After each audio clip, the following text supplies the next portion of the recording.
Hey, welcome to Socialism for All. Today's date is February 9, 2021.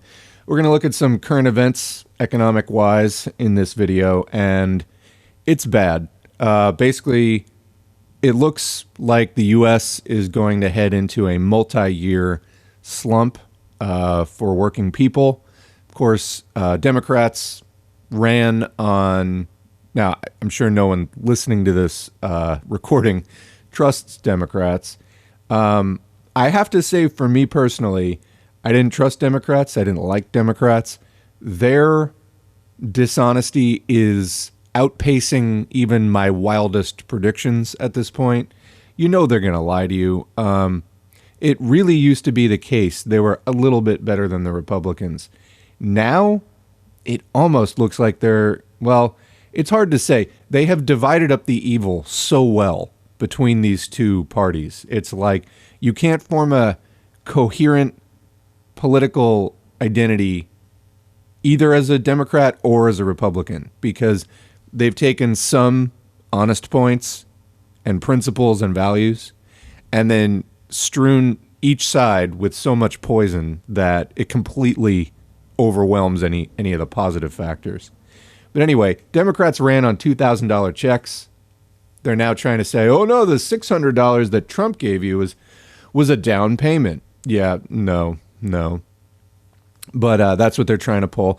And they haven't even given us that. So, yeah.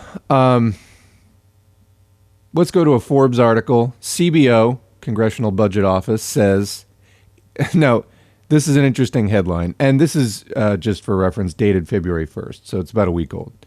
CBO, economy recovering faster than expected, will reach pre-pandemic growth by mid-year. Wow. Well, that's okay. Yeah.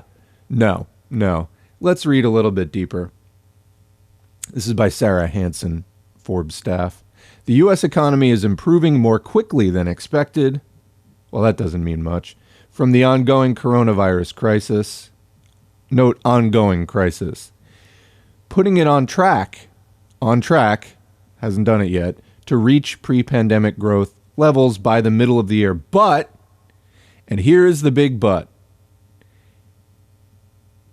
it will still take several years for the labor market to return to normal. Huh? Yeah, the labor market, that's where you and I, socialists, tend to get jobs, is by working, not investing. It will take several years for the labor market to return to normal, the Congressional Budget Office said Monday. What was normal? They're talking about pre-pandemic normal, which, as we know, was awful. Yeah. I have an advanced degree. It's even fairly marketable.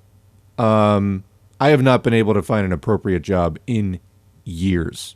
I've taken lots of really menial work that I'm way overqualified for. I've had to apply to jobs and leave off parts of my education just to get hired, just because I needed the money. I've worked in grocery stores. I have been menial office staff and horrible work. You're talking to somebody, I've had a lot of jobs in my life. I've washed dishes. I've worked in a library. I have worked in a deli. I have worked in restaurants. I have worked in warehouses. I got an education eventually because I wanted to, be qualified to do more than that. Actually, all I really wanted to do, I just wanted to get a decent paying kind of like data entry job, which I couldn't even get that without college. And I just wanted to get that. And then, I also write and, do some creative stuff personally. I just wanted a job where I could just do that, have fairly low stress, but reliable income, not a ton of responsibility, just, a decent job. And then, have my free time to do creative things. Instead, my life has turned into a spiral of ever more education, chasing after work opportunities that seemingly evaporate like a mirage. They just disappear as I get closer to them. And my actual work situation hasn't really changed that much. Now, some of that education was legitimately life-changing and led to my doing this channel. I think it made me a better critical thinker, made me a better writer, made me a better person, resolved some of my, questions about life and, what does it all mean? Some of the education wasn't. Some of the education was flat out a ripoff. Some of it was life-changing. But I will tell you, it hasn't really changed my job opportunity situation all that much. So when we're talking about going back to pre-pandemic levels, so you mean just 50 people will be vying for that slot stocking supermarket shelves rather than 500. Sweet. Let's go on with the article. The CBO predicts that gross domestic product, GDP, will grow 3.7% in the fourth quarter of 2021 over the fourth quarter in 2019. Wow. And another 2.4% in the fourth quarter of 2022. Does that mean anything to you and me? Not really. We live in a country where most of the gains go to 1% of the people. So it doesn't really mean anything. Next bullet point, the pandemic-related provisions of the $2.3 trillion budget bill enacted in December will boost the economy an average of 1.5% in 2021 and 2022. But the huge spending bill will also add $774 billion to the federal deficit in 2021, $98 billion to the deficit in 2022. The deficit hawk thing, we're not deficit hawks here. Money is fictional, basically. That's a subject for another time, but this whole we got to balance the budget thing, we really don't. Right now, there are houses falling apart in disuse. People own them on paper. They're not being used. The same with factories and, other real usable goods that are being totally neglected because it's not profitable to whatever capitalist who owns it, or it's more profitable for them to sit on it. That's a real thing in capitalism. Money, though, is a little game that we play around all that stuff. Money itself, little pieces of paper, or it's numbers in a computer, but money is a game we play around the actual economy. It doesn't really matter in quite the way that people would like to make it out to matter.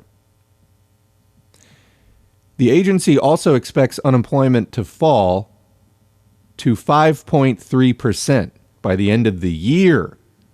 By the end of the year, down from 6.8% in December. But no, it's first of all, 5.3% by 11 months from now. And in the meantime, right now, unemployment has only been extended to mid-March. And it's not as much as we were getting last year. I smell a crisis. And they're torturing people. I did a video on this last year. The way that they are leaving people hanging out to dry, because we know that they actually did not extend benefits from August through December last year. So will they do that again? Will they just leave us hanging? Because there were several levels of benefits. There was the PUA, Pandemic Unemployment Assistance. That was like $175 to $200 a week. And then there was I always get this wrong, it was like the PIEU or something like that. It was like another pandemic layer. That was $600. And then currently I think it's $400. But while the PUA was running the whole time, the other one wasn't. So it's like, here's $600 a month. What? What are you supposed to do with that?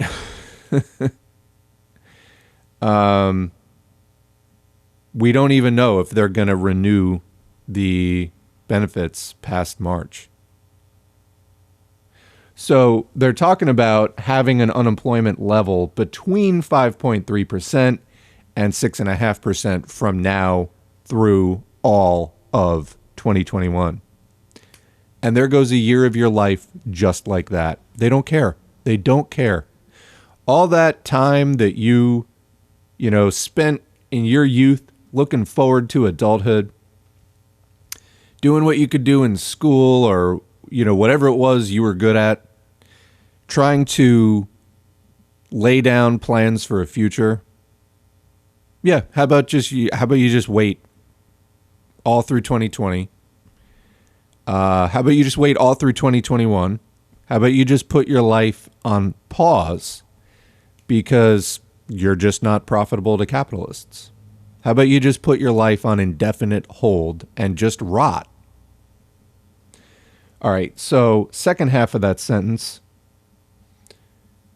Well, we'll just start again. The agency also expects unemployment to fall to 5.3% by the end of the year, down from 6.8% in December, but noted that unemployment won't reach pre-pandemic levels until 2024. What? Employment won't reach pre-pandemic levels until 2024.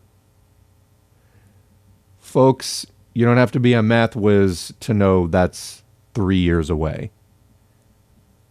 They are saying that the employment situation won't be back to the way it was in January of 2020, which was shit, I know, because I sent out over 100 resumes in like a 6-month span and got menial offers only.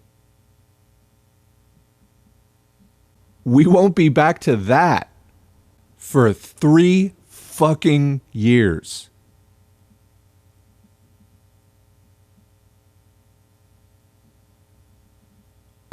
I am utterly speechless. Finally, the economy as a whole won't reach its full potential until early 2025.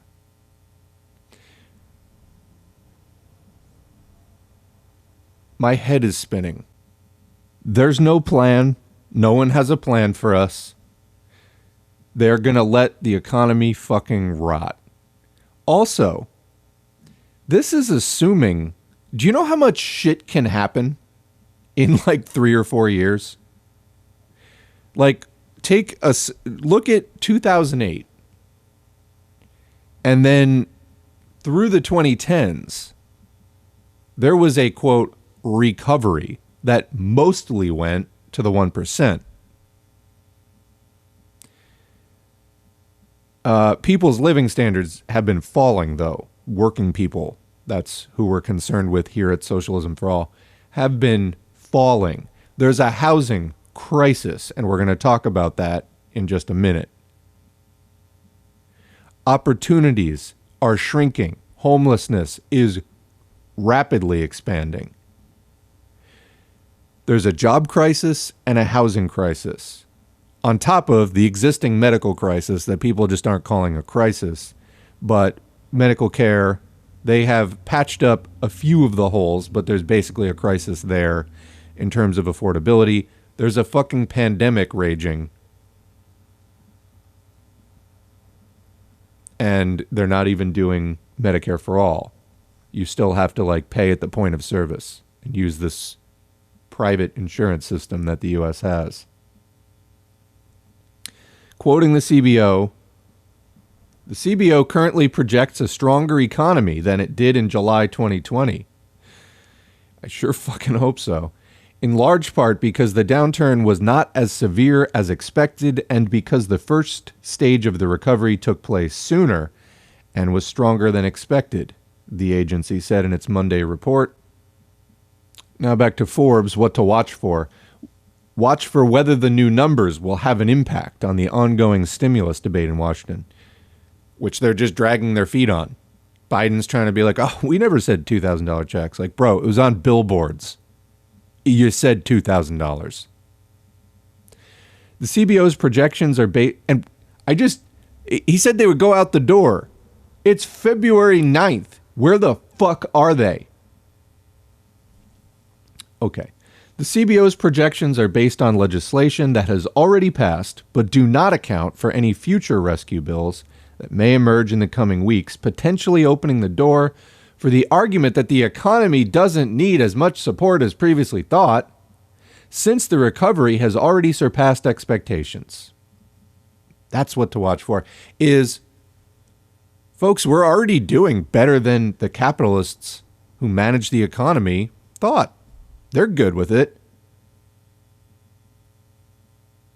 The economy is their ant farm. We're the ants. They're pouring bleach in it. And they're like, oh, they're not all dead.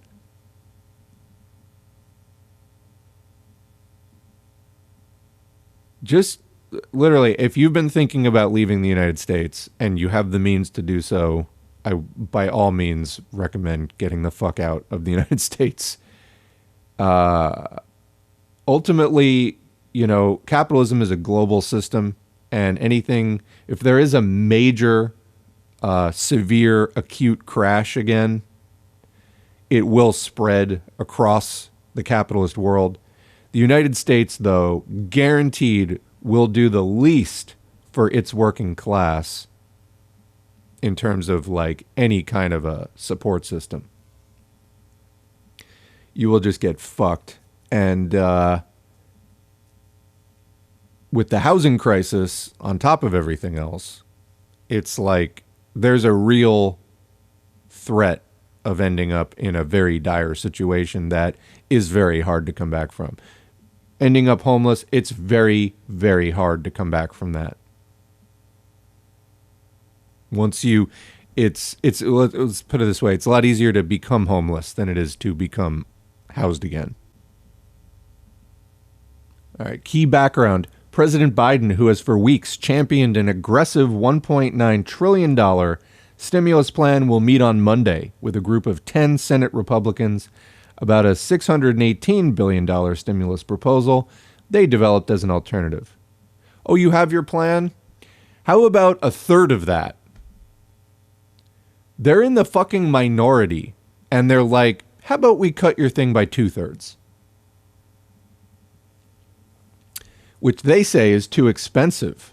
Quote, at a time of unprecedented deficits and debt, we need to be sure that this is targeted, Senator Rob Portman, Republican of Ohio, told CNN Sunday. It's literally like they can't get enough death. They can't get enough suffering. I don't know what to say. How can you be in a situation like this and still be a deficit hawk? At the same time, Democrats are preparing to use a special process to pass elements of Biden's sweeping proposal without any Republican support. You know what? The Democrats actually control the government. You don't actually need a special process. It's called the regular process. It's called passing legislation. And it's not a sweeping proposal. It's less than the bare minimum and way too late at that. All right, so we have a graphic here from the CBO report that Forbes article was talking about. There's a little graphic up there, the relationship between GDP and potential GDP. So the CBO's summary of their report states the following. The 2020 to 2021 coronavirus pandemic caused severe economic disruptions last year as households, governments, and businesses adopted a variety of mandatory and voluntary measures, collectively referred to here as social distancing, to limit in-person interactions that could spread the virus. And commenting, of course, the virus spread plenty, even with those in place. Why? The United States is geographically huge. It's made up of 50, semi-autonomous states. And even if you had 2 or 3 states that fucked up really badly, well, viruses spread. That state would serve as a petri dish, the virus would replicate, and people would then spread it to a healthy state. So we kept seeing hotspots like Florida or Louisiana, brew up some more virus, and then it would spread back out into the other states eventually. It was very contagious. And now there are several new strains of COVID that are not necessarily more severe health-wise in terms of the symptoms they cause, but they are much more contagious, i.e. easy to spread. The impact was focused on particular sectors of the economy, such as travel and hospitality, and job losses were concentrated among lower-wage workers. Also, people of color, that was not mentioned in their report here. Let's talk about that for a second. Particular sectors of the economy, such as everything we do in real life. Like the digital economy, it was a great time to be Amazon or to be Netflix or Hulu or like any of these places that just operate online, where the workplace is out of sight and not open to the public, or goods are just delivered digitally. It was a great time for that because everybody was staying in, ordering from home, just accessing things from home. Meanwhile, we already had a retail apocalypse going on in this country. This just exacerbated that tenfold. Businesses that probably, without the pandemic, would have been open, got crushed, and could have survived longer. Got crushed. It got rapidly accelerated. Quote, over the course of the coming year, vaccination is expected to greatly reduce the number of new cases of COVID-19, the disease caused by the coronavirus. As a result, the extent of social distancing is expected to decline. In its new economic forecast, which covers the period from 2021 to 2031, the CBO therefore projects that the economic expansion that began in mid-2020 will continue. Quick comment on that. They reopened. There were reopen protests where people, like our friend Magnus Panvidya, right-wing militia guy who some on the self-styled left have been promoting working with, were part of those reopen protests. At a time when we all should have been out protesting, if you were out at all, protesting for anything, protesting for UBI, Medicare for all, other common sense measures that, frankly, every other advanced capitalist country was doing. Just, it makes, even if you're not changing your paradigm, you have to at least not, commit genocide on your working people. But they did reopen, and we saw the cases start to climb and go out of control. Everybody prior to that was talking about flattening the curve, et cetera, with all that right-wing agitation on behalf of small business people. They just reopened. It wasn't safe. The virus spread. They reopened schools in September.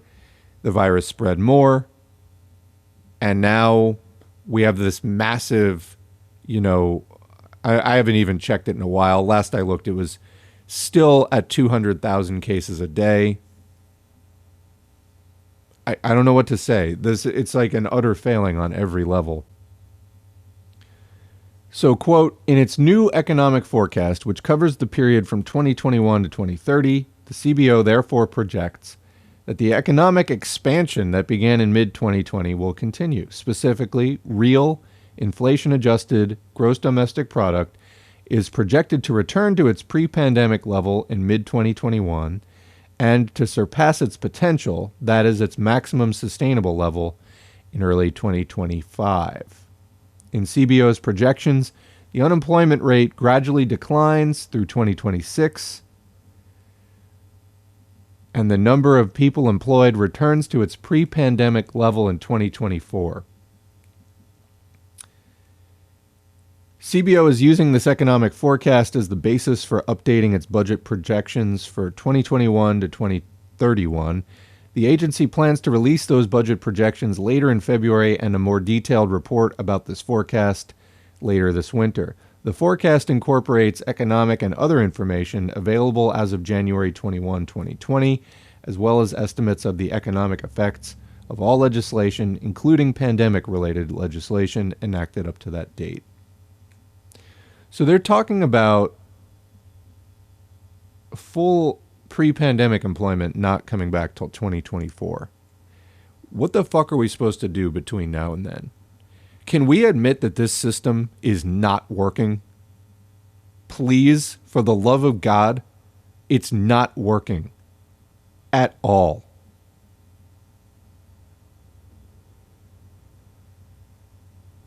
I mentioned earlier, I have spent years now, like over a decade, chasing school as a way of,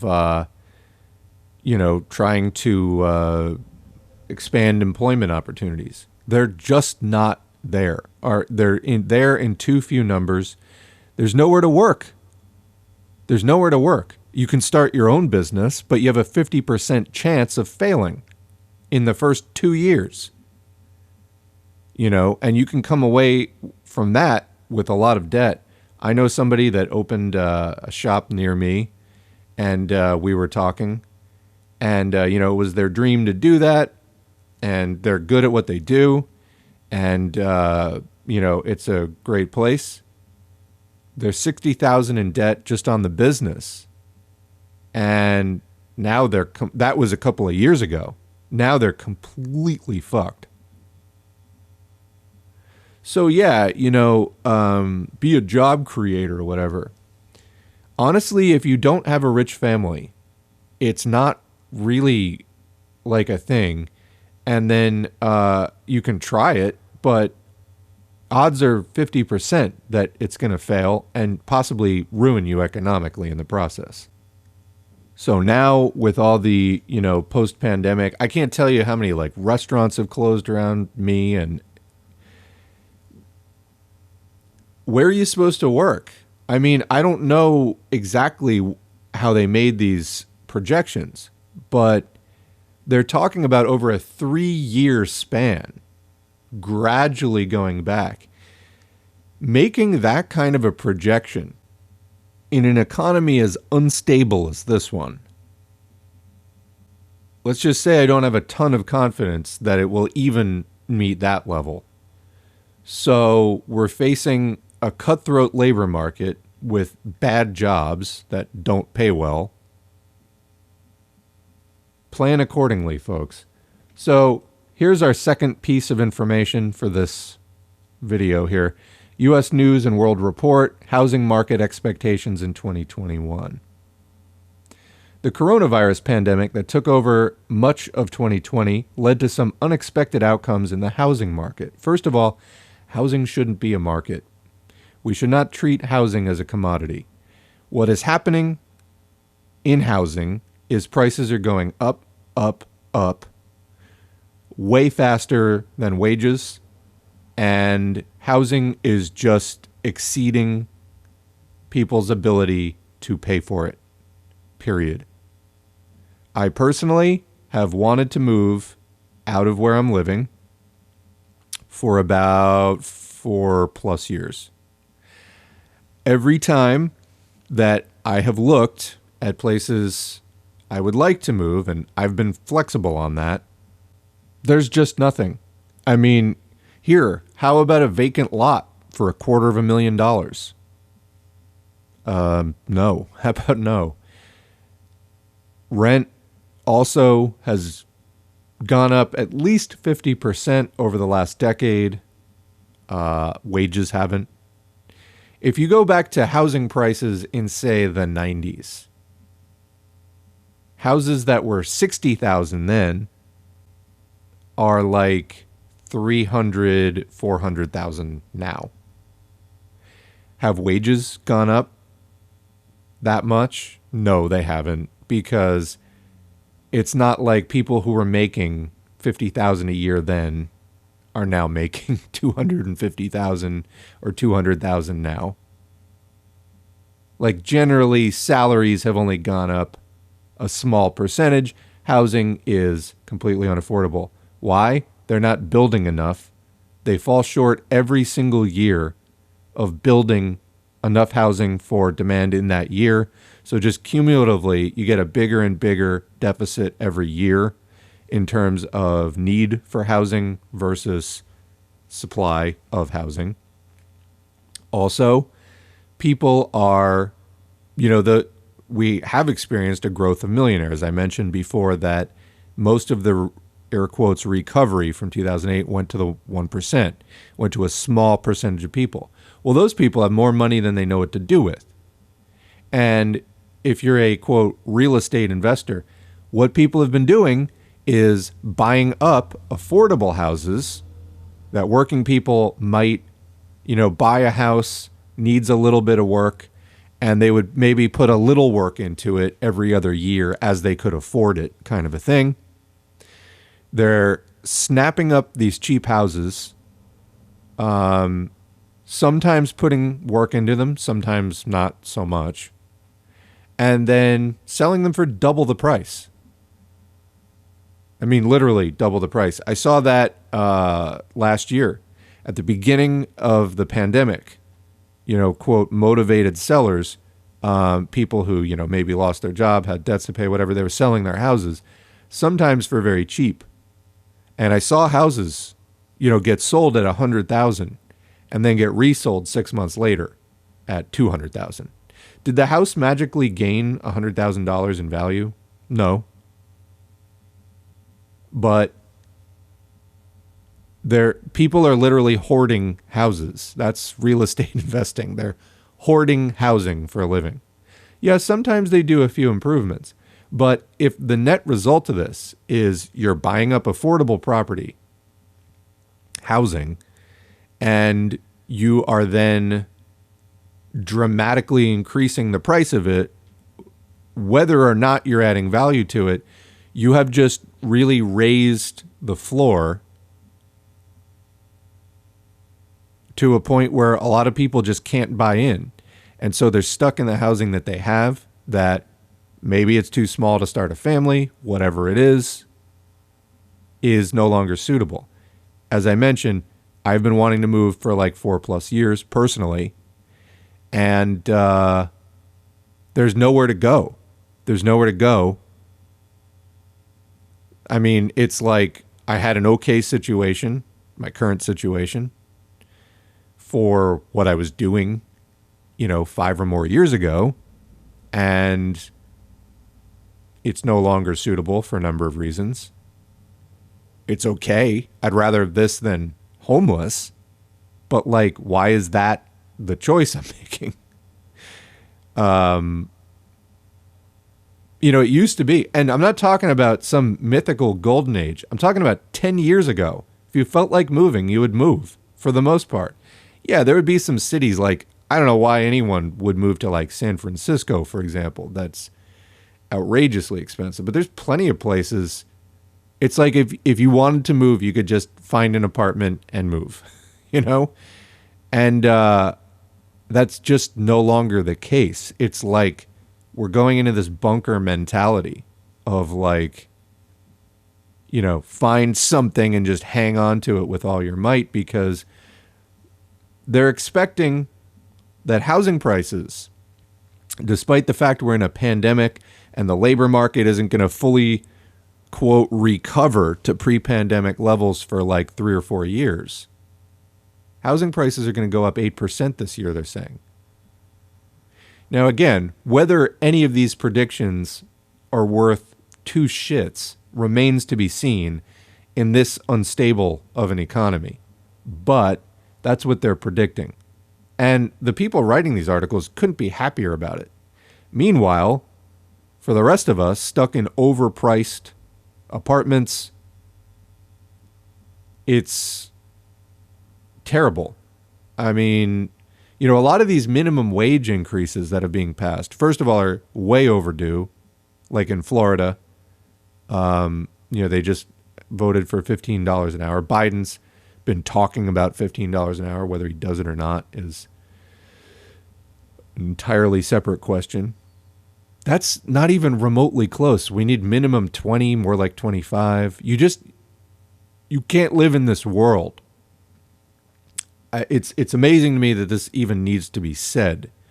But, again, where this country was 20 years ago, what I thought my life would be like, it's just the bottom is just falling out of it. It really wasn't like this even 20 years ago. It really wasn't like this. There would be pockets of economically depressed areas. It wasn't like it is right now. Not even close. And according to this report, they're not even talking about it going back to the early 2020, late 2019 levels for several years.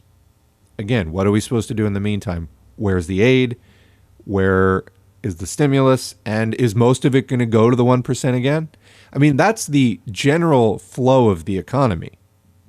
In capitalism, the rich get richer because they own the money-making infrastructure. All of the industry that produces goods and services, they own it. All of the goods and services produced become their property, regardless of who actually labored to produce it.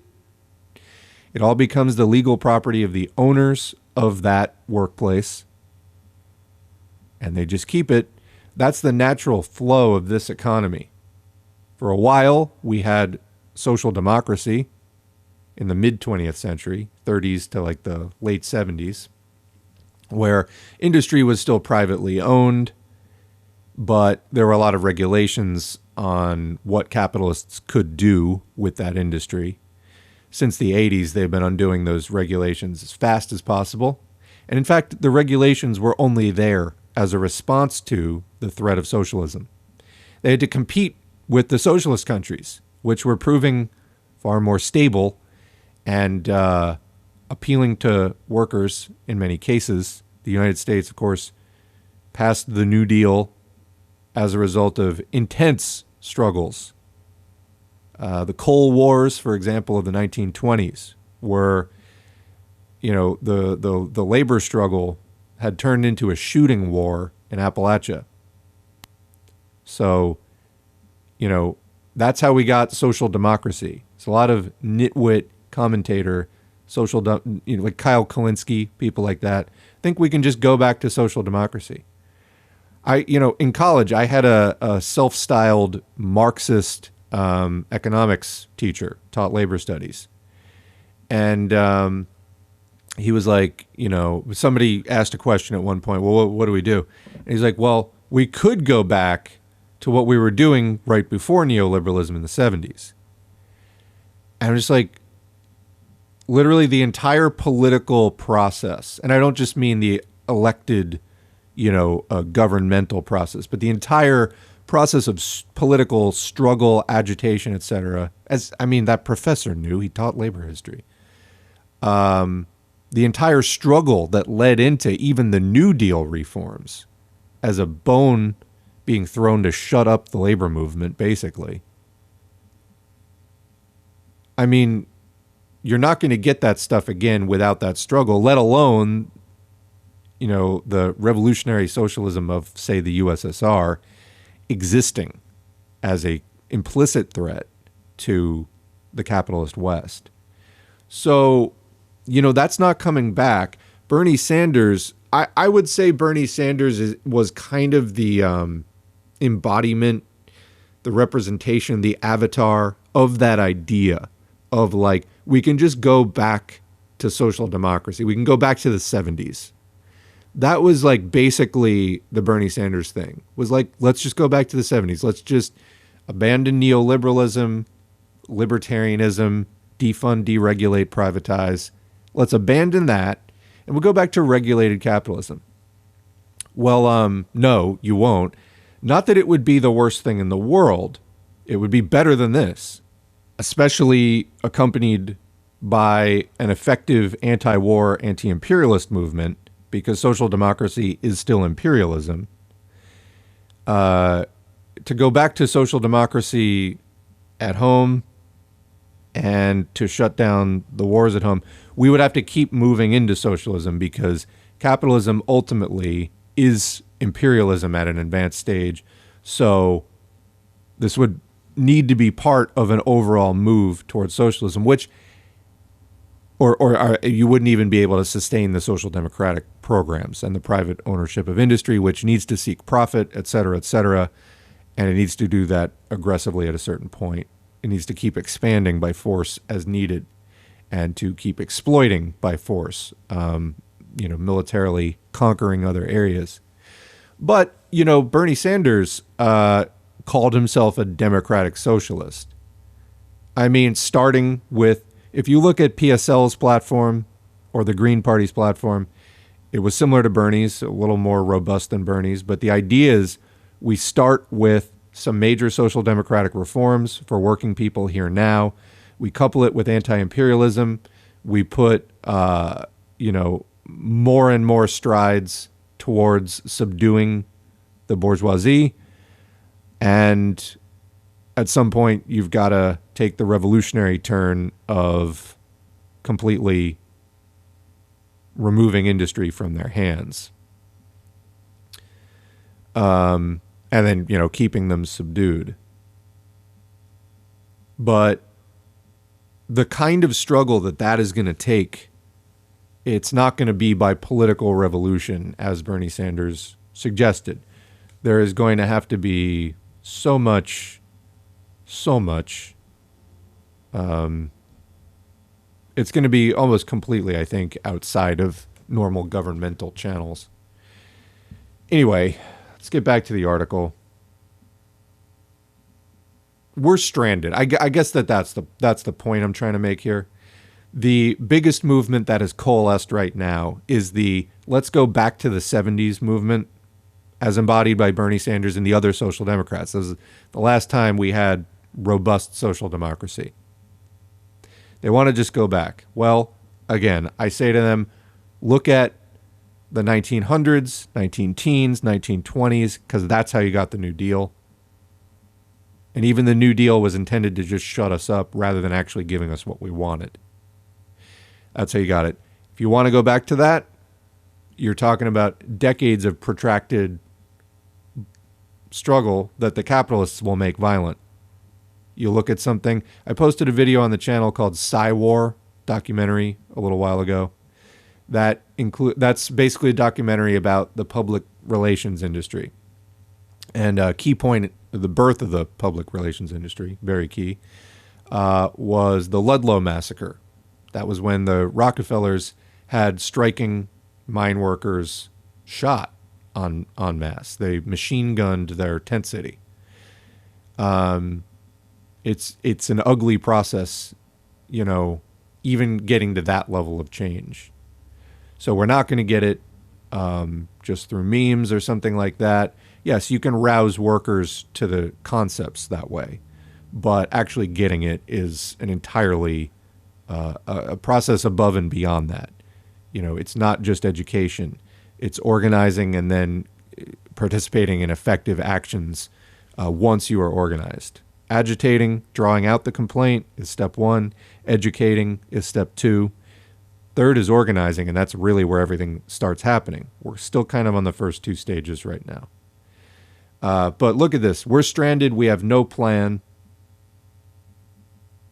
I mean, there's no plan in place for the capitalists. They're taken care of. The 1%'s doing fine. So they have no plan for us. They can keep doing what they're doing, and basically they think they will stay the same. So, all right. Quote, after a brief initial period of low activity in home sales in 2020, homebuyer activity vastly outweighed available homes throughout much of the U.S. for the remainder of the year as people sought more space, ideal home features, and affordability. So let's put that in context for a second. It was a pandemic, and there was a brief initial period of low activity in home sales because people were like, what the fuck is going on? Homebuyer activity still in a pandemic vastly outweighed available homes throughout much of the U.S. Meaning there are way too few available homes. Way too few available homes. Now, the availability, Some of it is because it's being used for other things. It's somebody just bought it to sink some capital into the U.S. Maybe they're a rich person from another country or a rich person from the U.S. and they're just like, I'm just going to buy up some housing and sit on it. Maybe I'll use it, maybe I won't. But it's like a way of just sinking some capital, rather than having it be numbers in a bank. It's like, oh, I bought a thing. It's a house. Yeah, nobody can live there now, but, I have it. Another thing is Airbnb. That's another thing that has devastated the rental market and has been driving the precarious, volatile nature of, it used to be there were rules and there still weren't enough tenant rights and renters' rights, but, you'd have to have a lease and there were restrictions. Airbnb is like, oh yeah, they're just couch surfing. But obviously, this is a capitalist country. People are doing it commercially. There's no real restrictions on that. Some cities are now scrambling to pass a few restrictions on that now. But basically, a lot of housing is being used for Airbnb that wouldn't have been previously. People would have actually rented it in a stable way to somebody who would then have stable housing on a lease and all that kind of stuff. Or they would have just sold it. Somebody would have bought it and fucking lived in it, not treated it as a source of income. So that's been happening a lot in the 2010s. So some of the availability, it's not just that it's not physically there, although there is some of that too. They need to actually build more houses. But some of it is there are houses, but they're just marked as not being for sale or use or whatever. So even during a pandemic, people are like climbing over each other to pay cash for houses, and in many cases way more than the thing is actually worth.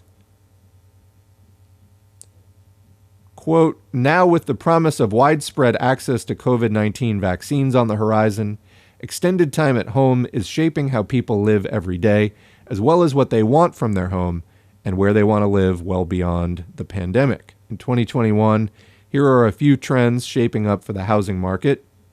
Interest rates are expected to remain low but increase gradually. Average home prices will rise. So wasn't expensive enough before, it's going to go up.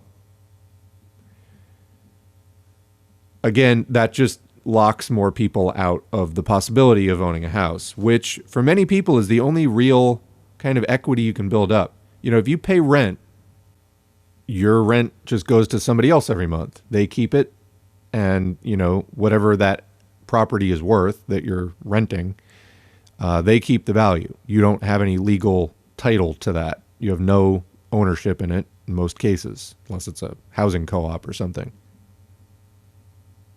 If you actually buy a house, you're sinking that money. Even if the house loses 50% of its value, assuming you bought it at like a reasonable price, even if it, loses 50% of its value, if you had been paying the same in rent, you would have lost 100% of the value because you just never get it back. So for a lot of people, buying a house, it's like the only kind of real equity, savings that they're building up, the thing that they're paying for that they're actually keeping that is worth some money. Because, cars, you pay a decent amount for a car too, but there's planned obsolescence. Cars are built to break in about 10 years. So, the house, not being able to buy a house is kind of a big deal for a lot of people. Especially because it used to be, renting was a lot cheaper than a mortgage. So you would make up for the fact that you weren't saving equity by the fact that it was a lot cheaper and you had more kind of flexibility in your living situation. Whereas a house, obviously, you're a lot more tied down. Now rents are at least as much as a mortgage. In some cases, they're more. But both are crazy expensive. So a few more trends here. Quote, average home prices will rise. Home inventory will remain low despite plenty of new construction. So you will have few options if you do want to go anywhere. Home buyers will stay focused on the suburbs. Renters hurt financially by the pandemic will continue to struggle, and rental assistance is needed. Note they don't predict that it's coming, just that it's needed. So, yeah, that's pretty bleak. Here's what experts are predicting for buyers, sellers, renters, and new construction in 2021. For buyers, the coronavirus pandemic drove mortgage interest rates to historic lows for most of 2020. And all signs point to 2021 beginning with continued historically low interest rates. On December 17th, Freddie Mac reported the average mortgage interest rate for a 30-year fixed-rate mortgage was 2.67%, more than 1 percentage point lower than the average rate at the same time in 2019, and a new 50-year low for average rates. So what does that mean? That's the interest you're paying on your mortgage. So the lower that number is, the lower your interest payments on the house. And, the better a time it is for you to take out that mortgage now. Quote, low interest rates, the continued creation of new households across the U.S., and a desire for more space among existing homeowners drove demand through the roof in 2020. Many areas were sellers markets, meaning there weren't enough homes available to match the number of active buyers. And you will see this if you look on housing websites like Zillow.com or Realtor.com or something like that. Things get bought in like a week. Like you see a house, it is gone a week later. I can't even tell you some of the absolute shitholes I looked at renting. There was a place, oh my God. How much did they even want for this place? I think they wanted $1,400 for the house. It had like cracked windows. This was to rent. It was the whole, not an apartment, but like the whole place. But it was like on a crappy street in a crappy neighborhood, not, just not a very appealing. It was very urban and kind of gross. And cracked windows, peeling paint, completely like outdated kitchen, you name it. I mean, it was an old, gross, decaying house. I brought a friend along on that one. He couldn't believe what they were wanting for rent. They wanted a month-to-month lease. So basically, like the landlord at any time would just be like, yeah, you got to move in 30 days. Bye. So you're signing on to this place for like $1,400 plus oil, heat, and like, like that was before any utilities. And it was just like, this house looked like if you sneezed on it, it would collapse. Not only do you not own it, but there's not even a fucking lease. So like, again, if they just feel like, oh, we're going to do something else, get out, then you'd be back in the situation of trying to find housing on 30 days notice after having paid, through the nose. By the time you put all the utilities and stuff in, you could be up to like $1,600. Again, to live in this gross, decaying house on kind of a gross street in a neighborhood, really, full of other properties that are in the same condition. It's astounding. I gotta say, I have barely even begun to process the frustrating results of trying to move for 4 fucking years. And there's not a deal to be found. And I'm not talking about, wow, what a steal. I'm talking about just something that seems reasonable. Like a deal that I didn't feel like I got completely screwed on. Anyway, what have been your experiences? Leave them in the comments. Also, at the same time, it's not in this article, but I was just reading another article on the housing market. Right now, the number of younger people in their 20s and 30s living at home with their parents because you can't even find a starter apartment is at a 110-year high. 110 years. I mean, that's the entire modern economy. The entire, since 1910. The entire modern economy.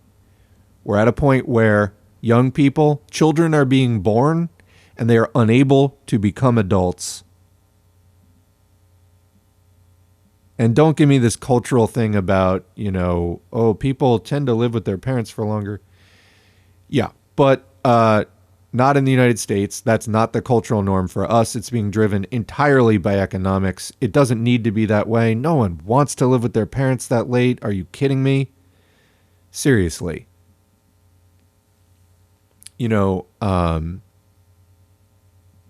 I moved out at 24, and that was about 2 years too long for me, let me tell you. Maybe 4 years too long for me. People, I can't even imagine having to stay with your parents until you're 30 or longer, but that's the housing market. We treat housing as a commodity in capitalism, and you don't have a right to good housing. You have the right to live in your parents' basement till you're like in your early 30s. How does that impact dating? How does that impact starting a family? How does that impact just your general sense of overall well-being? We're hitting a huge bottleneck here that is going to have lasting consequences across the entire society.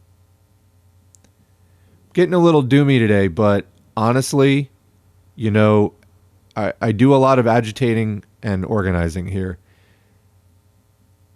I'm pissed. Things like this is why I do this channel, because I am like you all. I'm a working person.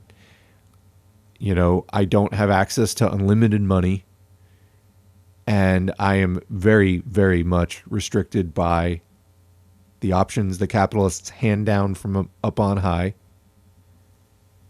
And, I know there's people who have it worse than I do. Although in my 20s, I came damn near to homelessness several times. I basically spent several years going from one sublet to the next. And, moving on. I basically just, for a couple of years, I kept all my shit in boxes because it just literally wasn't worth unpacking. I would live in a room, and then, it'd be a 3-month sublet or a 6-month sublet or a 2-month sublet. And that was life. And it was like, how do you plan anything? I was just literally surviving. It was better than living with my parents till I was 30, but also extraordinarily anxiety producing, and many a sleepless night, or take hours to fall asleep just thinking of like, where am I going in life? Like, how long can I do this for? So I know a lot of you are going through a similar thing right now listening to this, and like, just find the cheapest place to live you can. What I did in that case, I moved to a different city, and where, I don't know, things were just like 25% cheaper. I could find, better apartments for less money. That city that I moved to now has changed. I mean, I, knock wood, have, like a decent apartment now. But literally, if I ever lost this apartment for any reason, I'd be swimming in some very deep water, as you all are. And the whole, going back and living with mom and dad is not an option. So, how this article and what we've been reading hasn't been written as 50-foot tall neon sign flashing emergency. I don't know. They don't care. I mean, that's how. I just, there used to be, it used to be less naked, blatant capitalist perspective in some of these things, they would at least try to include a working class perspective. They're not even trying. All right, back to the article. In many ways, the high demand and positive growth in home prices over the course of 2020 were a surprise, as skyrocketing unemployment created concerns about unpaid mortgages on a widespread scale. Quote, "I think a lot of us were preparing for a crash," says Danielle Somelin, CEO of Framework, an online platform focused on empowering homeowners. Instead, the housing market continues to flourish, although dense urban centers are seeing less interest as many buyers flock to the suburbs and outlying areas for more space, affordability, and options that aren't necessarily tied to an employer's location. Let me comment on that for a second. COVID, it may last another year or so. It's not going to last forever. We don't actually know that employers are going to let people continue to work at home, that will keep being a thing. So all these people like moving away from their jobs, good luck, I guess. Like, I don't know. But also what they said, people who watch this market professionally said that the high demand and positive growth, meaning home prices went up in value. Positive growth in home prices over the course of 2020 were a surprise. There was concerns about unpaid mortgages, etc. People were preparing for a crash. Instead, now they're not expecting a collapse in home prices until sometime after 2021, if ever. And I was reading another article talking about how this isn't a bubble, because when a bubble pops, there's nothing there. Like, by definition, that's why they call it a bubble. It's like just hot air wrapped in money. And this isn't a bubble in the sense that there is an organic demand for housing driving the prices. It's just that the so many units are taken out of the market by Airbnb and other people just sitting on housing, and a lack of new housing being built to meet demand. So in the hundreds of thousands per year, we fall behind. So for the, I think it's like 1.5 million people look to get a new house, whether they're just coming in the market for the first time or whatever. And of that 1.5 million, it's musical chairs, where like 350 million don't get houses. And that's year after year. So again, it's cumulative. So like every 3 years, you've got 1 million people or couples or whatever who have lost at the musical chairs of the housing market, who are now overcrowding the rental market and living in, housing that under other circumstances they would have been able to just buy a house, get started on their life plans, and they can't. So again, there's this buildup and buildup and buildup of angry people who want to buy a house and can't because there's just nothing to buy, or there's nothing to buy in their price range. I mean, stuff I've been looking at, it's like, oh yeah, how about $500,000? How about fuck you? That house was not worth $500,000 like 10 years ago or 15 years ago. And it's not just inflation. It's a peculiar thing going on with the housing market. Quote, "Many of the buyers and renters leaving the city for the suburbs were likely to make that move eventually," says David Sigmund, Executive Vice President and Principal of LCOR, a real estate investment, development, and management company based in New York. "The pandemic just accelerated that, and that's why we saw this rush to the suburbs," Sigmund says. "With expectations for higher rates of home building and a relaxation of the pent-up demand following the shutdowns early in the pandemic, experts expect sellers to have the advantage in 2021, meaning it's still a seller's market. They control the prices. Buyers are going to be scrambling, stampeding to pay way too much for whatever house they're looking at. To the extent that, people will even be able to keep doing this, because remember, unemployment's going to stay high. But home buyers shouldn't feel concerned about being able to find a home. Oh, well, thanks so much. I've only been looking for 4 years, but thanks for telling me how to feel about it. If the economy remains stable, it's stable? The economy is stable, folks, according to this article. Mortgage interest rates, the retail apocalypse, the pandemic apocalypse, and they're talking about if the economy remains stable. These people are looking at numbers on a chart divorced from the real world situation. Okay. If the economy, quote, remains stable, mortgage interest rates will likely tick back up over the course of the year. Likely. While remaining low from a historical perspective. Realtor.com predicts mortgage rates will end the year with an average around 3.5%, 3.4%. So that's still really low. So they're trying to make mortgages really appealing and easy to take on. Because the market is expected to remain in favor of sellers throughout 2021, Somelin says her company is focused on helping buyers navigate the home buying process in a way that will help them avoid getting emotionally caught up when faced with stiff buyer competition. So I'm emotionally caught up, according to this. Yeah, I've had to completely put my life on hold to live in a place I don't want to live, where there aren't jobs, where, my goals when I moved here have already been met and I want to move somewhere else because I have different goals now.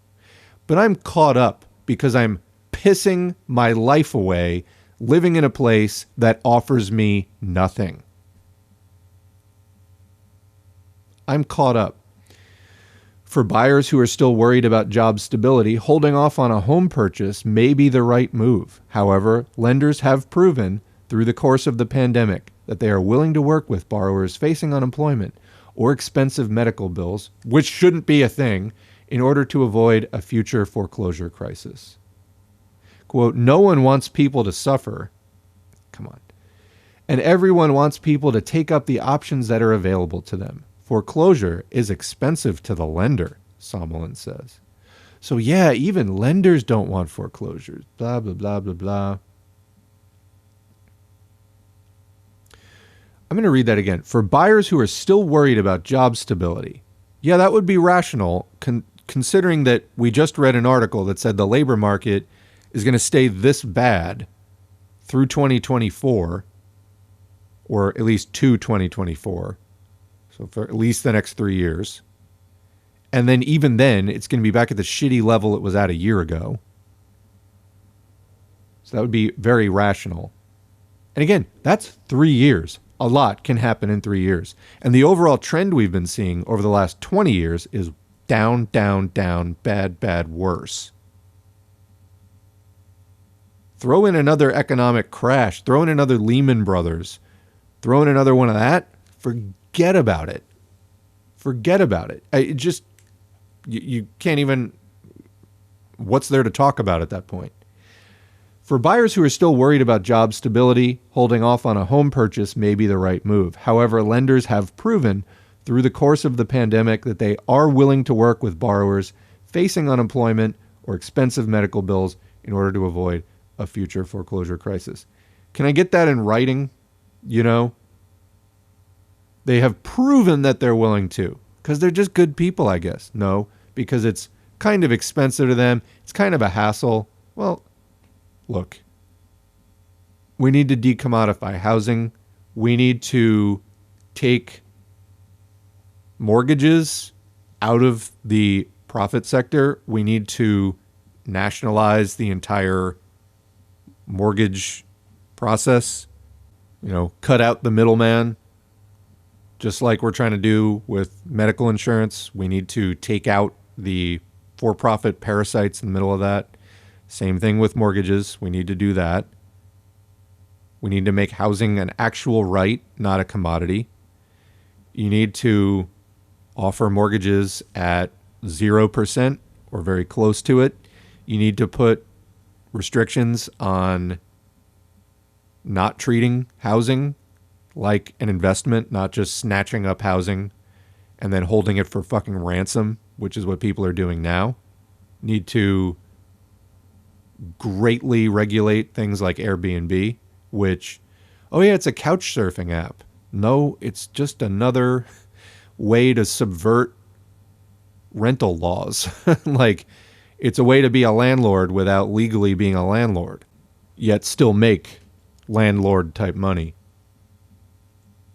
There was a great article from the beginning of the pandemic where it was like people who had rented apartments. You know, let's say you rented an apartment for $1,000 and then you like Airbnb listed it, sublet it for $1,500. So they were like profiting $500 a month, and then people would get like 40 of those going.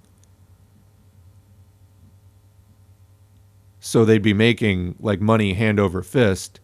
But then with all the travel restrictions, it collapsed, and suddenly they had like 40 leases for $1,000 a month. And again, I'm just using round numbers here for the ease of, you know, estimation and visualization. But and suddenly, you know, they had no income coming in, and it was like, oh, sorry, Airbnb person. But of course, you know, they're finding ways around that, and they'll go right back to screwing us the second that they can. All right, so let's read about selling. Quote, a major contributor to the low supply of homes on the market in the latter half of 2020 has been the fact that many homeowners are choosing not to relocate now, especially if they're already in a house with plenty of space for remote work and virtual schooling. While low, you know, and before I move on, maybe, I mean, but also I think a lot of people just give up at a certain point. They're going to get to that. I mean, that happened to me where it was like, I'm not happy with where I live. It was a fine apartment for my goals 5 years ago. I don't even want to live in the same place where I'm living anymore.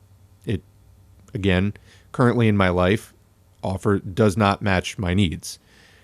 I need to live somewhere else to be at all happy, you know, and to keep expanding on my goals in life that I have worked fairly hard to, you know, be capable of accomplishing.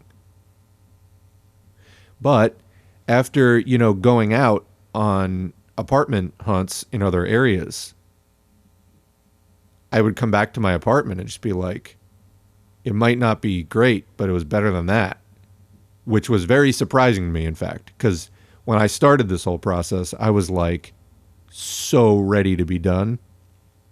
And then I was less ready to be done. I still struggle daily with intense frustration. It's just depressing to live here, and I just want to live in a different city that doesn't make me like I go out shopping and I come home not traumatized. That would be nice. I just need to fucking move. Like, it's not a good place to live. But after going out and looking at some of the places where I was looking for an apartment that I felt were nicer areas overall, there just weren't options for actually living in those places. So I'd come back and be like, well, gee, at least I have the apartment I have. Although it doesn't take long for, you know, it to creep back in of like where I'm living. So, and I have been walking that balance. I share with you, my audience. I've been walking that balance, man. It's been fucking bleak for like years. In fact, the pandemic was helpful to me in that I haven't had to leave the apartment as much. Because literally when I go outside, it's like so fucking depressing. To me, at least.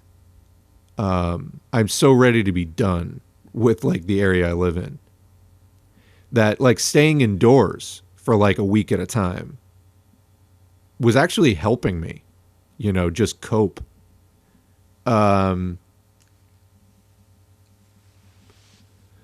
Yeah.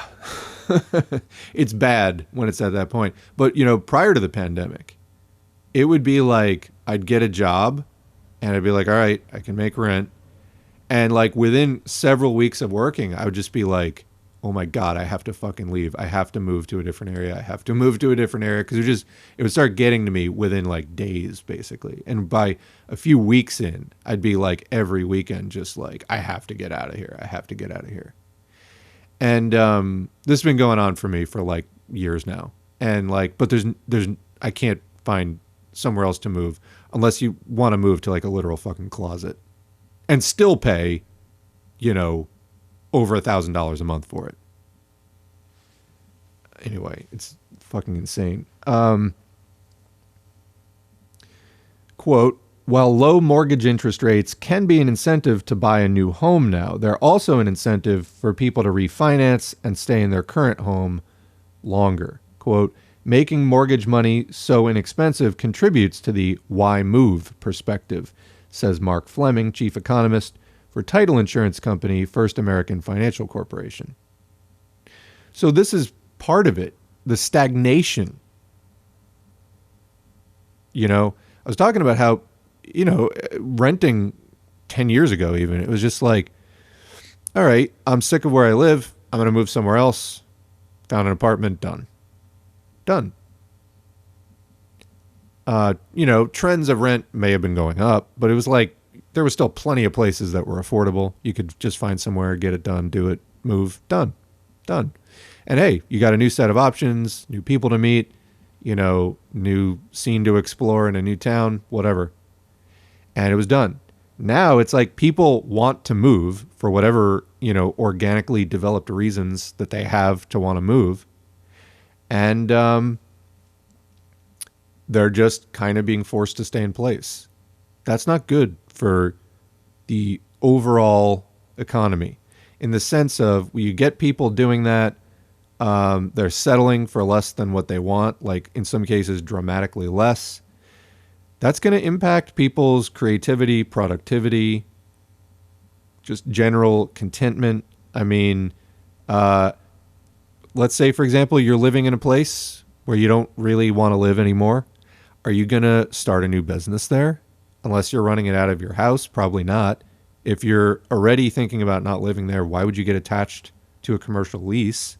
Or why would you buy, you know, new property to like open a business in a place where you think you would want to move from in a few years?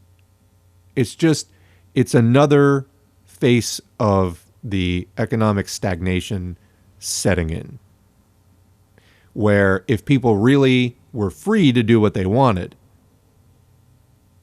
you know, there'd be this big mass switching. Like people would, you know, this person would move from place A to place B. Somebody in place B would move to place D. Like everybody just needs to do what they need to do. And instead, everybody's just kind of stuck in place. And when people get stuck in place, it's less happy people. But again, the economy that we have doesn't measure really any of this, or it really is only about rich people's feelings. As we know, the stock market is a graph of rich people's feelings.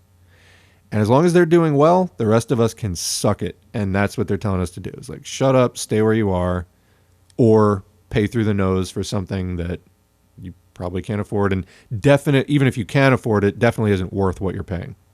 All right. By any historical standard is not worth what you're paying. So they're saying it's not a bubble, even though house prices are like, you know, 4 or 5 times what they were 20 years ago. It's not a bubble because people still want it. But like, you know, again, cars, people have a need for transportation. Let's say you have a place doesn't really have mass transit, which describes most places in the United States. Okay, you need a car. Well, what if all the car dealers just decided to like, I don't know, triple their prices? There would still be a need for the cars, but like suddenly people would just have to do without and find, you know, other things to do that are like way less than desirable. Same thing's going on with housing right now. People are having to, except, you know, you can't really do without housing. Ask anyone who's been homeless. It's a terribly I don't even know what to describe it. It's a life-shattering event that may take you the entire rest of your life to fully recover from. It impacts you in so many ways. So people are like sharing places with, 8 roommates. It's doing without privacy. It's doing without space just to keep a roof over your head. Quote, additionally, most home sellers don't effectively increase housing inventory without also contributing to rising demand. Quote, they're turning around and buying a home, usually in the same market, says Danielle Hale, chief economist for Realtor.com. Ultimately, they don't lead to a net increase of inventory. The expected increase in home prices, however, may entice some owners to sell. And then do what? Like, there's not enough houses. Like, there are more houses than homeless people in the United States. There is a, surplus in that sense for that specific situation. There's not enough abundant housing for people to be able to switch houses easily. So that's the difference. People are staying in rentals longer than they want to, such as me, etc. The expected increase in home prices, however, may entice some owners to sell, with home prices closing out 2020 around 7.6% above the average home price at the end of 2019. So in 2020, house prices went up 7.5%. Realtor.com predicts 2021 will yield an additional 5.7% increase in home prices by the end of the year. We got a total over 13% increase in house prices in 2 years in this fucking economy. This is, you can call it not a bubble. This is a crisis situation, though. So, anyway, this has been our meditation for the day on the economy. We've got the CBO predicting that the labor market is going to be this shitty for the next 3 years. Assuming it doesn't get worse, but I see no reason to think it's going to get better. Honestly, there's a global fucking pandemic crisis going on that we haven't even really seen the full fallout from yet, because a lot of these changes and devastation just happened last year, like just happened 6 months ago or 9 months ago or 3 months ago. Businesses closing, etc.